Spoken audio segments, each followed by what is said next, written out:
Pour comprendre la fonction recherche V, je vais te montrer un exemple qui, à partir du nom du vendeur, va nous permettre de récupérer 3 types d'informations à travers un tableau des ventes.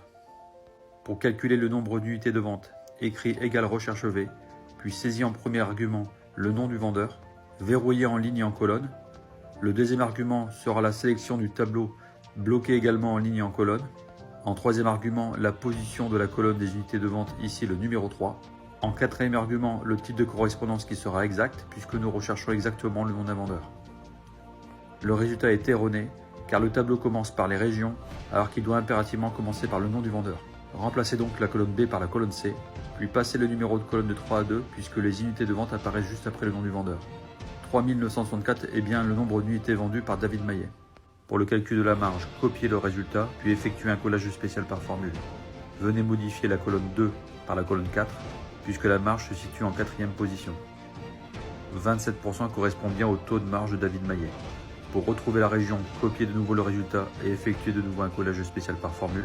Comme la colonne région se situe à gauche du nom du vendeur et non à droite, nous ne pouvons pas calculer le numéro de colonne. Nous allons dans ces cas-là décaler la colonne région derrière la colonne marge. La colonne région étant en F, tu vas étendre vers la droite la plage des sélections en modifiant E par F pour intégrer la colonne des régions, puis modifier 4 par 5 puisque la région se situe en 5e position. J'espère que cette vidéo t'a plu. N'oublie pas de télécharger ton guide des astuces Excel.